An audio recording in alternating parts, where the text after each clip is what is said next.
Welcome to the Careers by Jen podcast, episode 202. Jen has just returned from a 3-day course in which she was learning about facilitation processes for harvesting the wisdom of groups. This worldwide program is called Art of Hosting. Today on the podcast, Jen interviews fellow course participant and emergent poet Kevin Gilbert on what he gained from the course and what Kevin learned about that other age-old art of hosting question. In the absence of a bread and butter plate, does the wine glass go to the right side of the place setting, above the knives, or to the left, above the forks?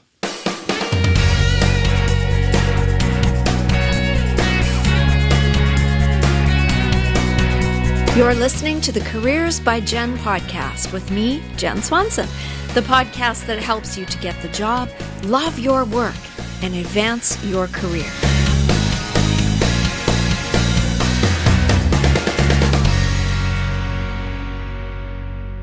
Are you tired of the same old kinds of meetings where there's someone using the same old kind of agenda? Where you have to move and second things and where there seems to be a lack of creativity and motivation? Do you dream of a way to get people excited about coming to the meeting and about the work that they are engaged in? Where everyone's voice is heard, where diversity is valued, and where ideas emerge with the passion of those in the room? Collaborative, connected, co-creation is possible, even in the smallest of settings or in conferences of hundreds of people. Can you tell that I'm excited? I'm going to tell you why. I'll tell you right after this. You've updated your resume, you've sent it out, and you've been selected for an interview. Congratulations! And now you want to get ready, really ready. This is where Careers by Jen can help. We have a comprehensive online course called How to Ace a Job Interview When You Haven't Interviewed in a Long Time.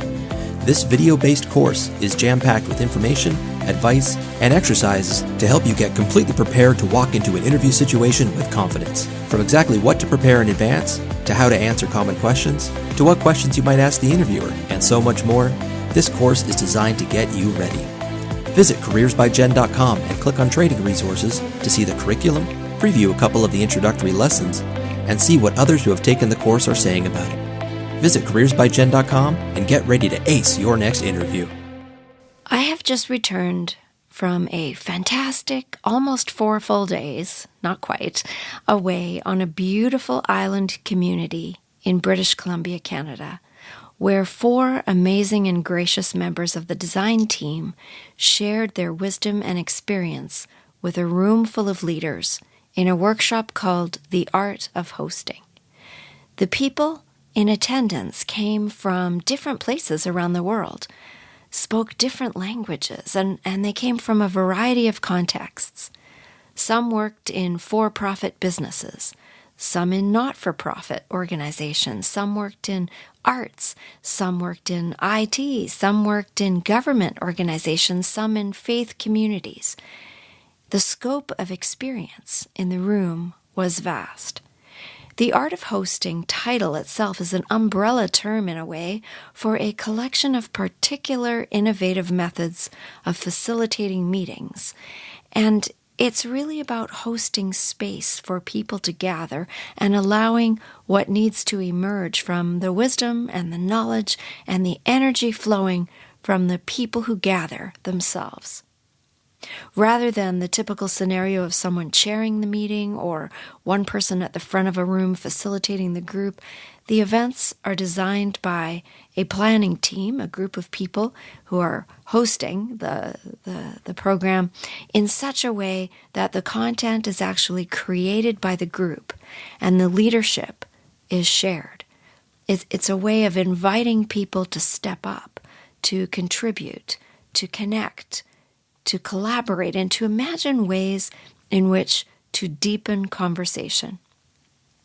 In our sessions, we talked about hosting self too, and how it's important to be aware of how we come in to a meeting or into an event and in what state of being we are in, and how that alone can influence the outcomes. If you're not hosting yourself, if you're not taking care of you, which is something that I talk about a lot in this podcast, but if you're not looking after you, it's going to be difficult to contribute and collaborate in a meaningful way.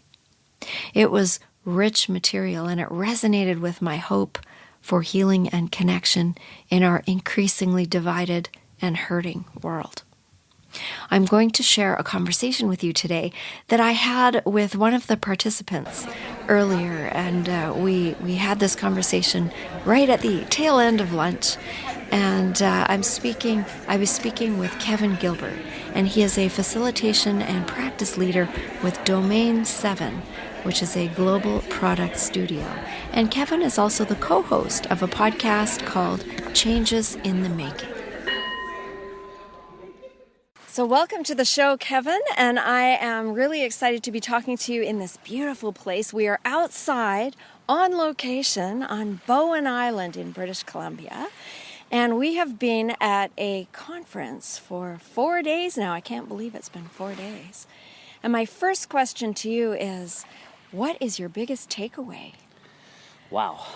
My biggest takeaway from 4 days of learning is a really good question.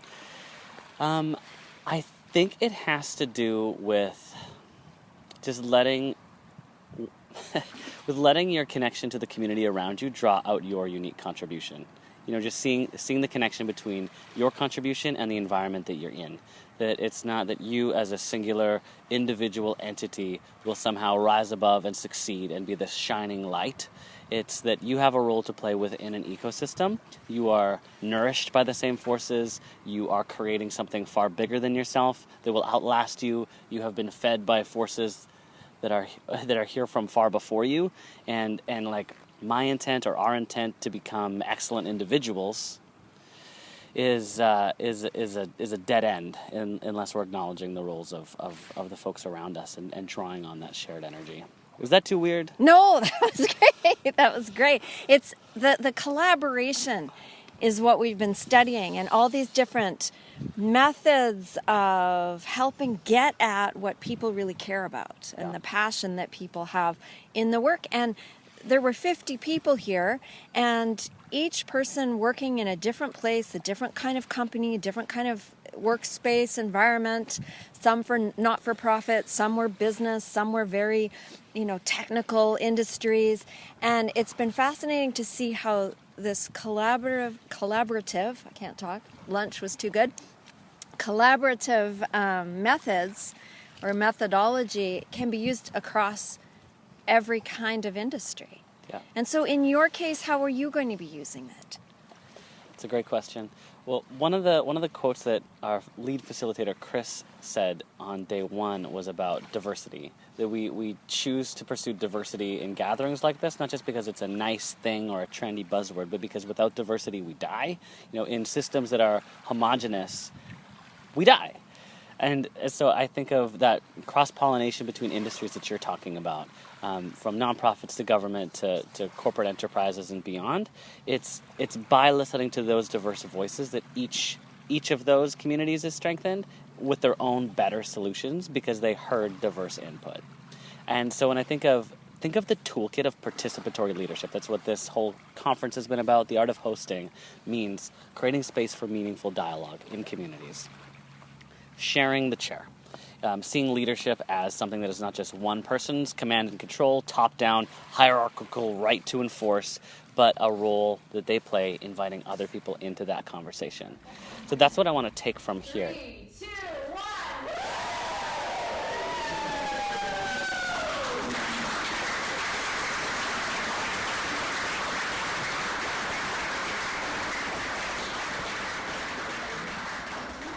I've already found myself being a person who chooses collaborative methods or participatory methods in the settings I find myself in.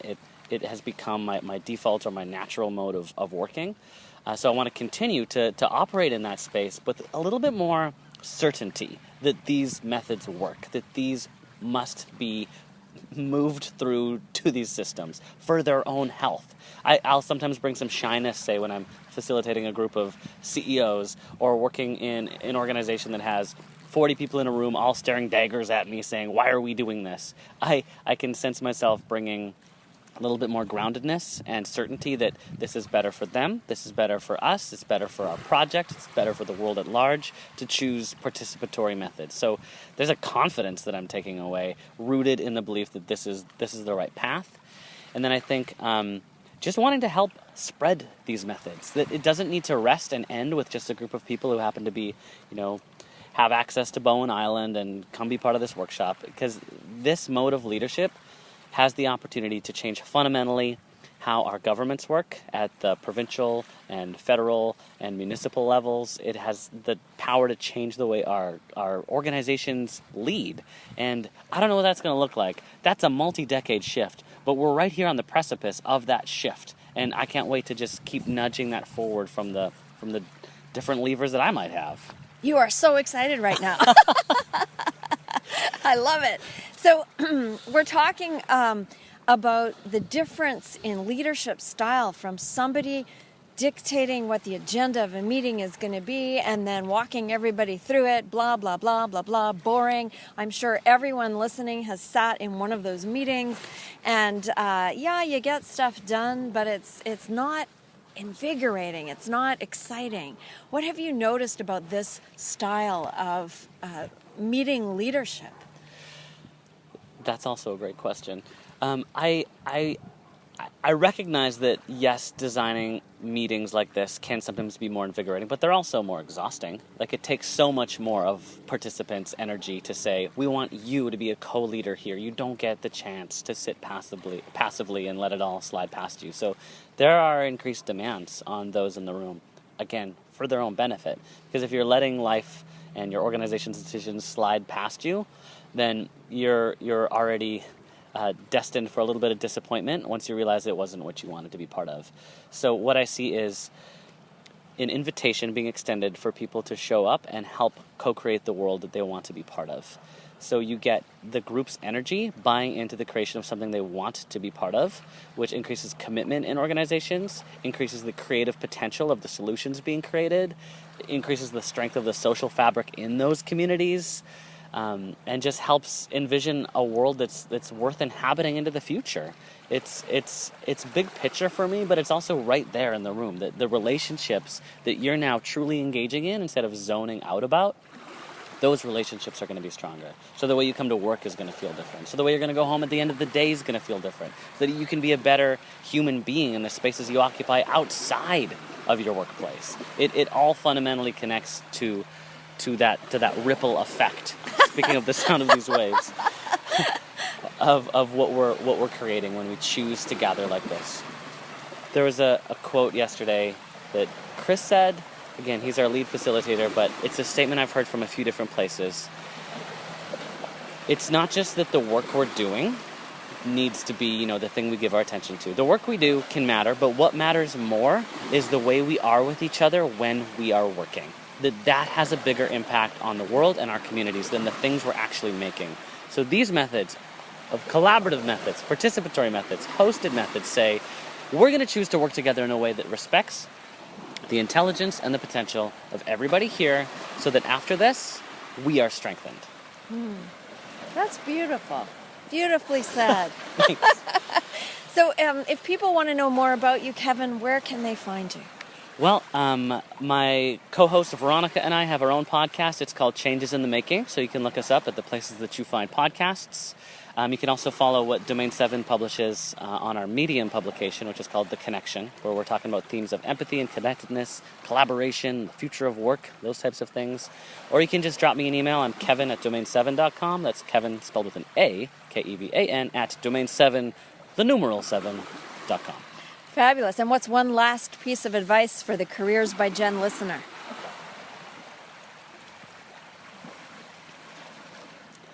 I guess the only advice I would say is to acknowledge with gratitude the people around you that have supported you to be where you are. That it's not about you striving to reach previously unattained heights. It's about being where you are in the community and showing humility and gratitude for those connections. Thank you. Thank you, Jen, for hosting a conversation on a beautiful island. There's even a rainbow right there. I see that. Look at that. I should take a picture of it. You should. It could be the podcast cover art. That's right. Thanks, Jen. Thank you. So as you can tell from the tiredness of my voice and the excitement and the passion in Kevin's voice, that this session, this art of hosting, was a beautiful experience. And I am happy to say that it is a global community and that these programs are offered around the world, and the community of those who use these methods of hosting is growing.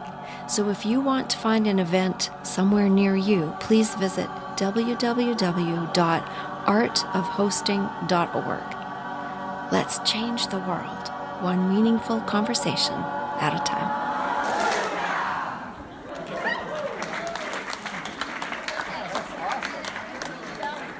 You've been listening to Careers by Jen with Jen Swanson. If you like what you heard, please share this.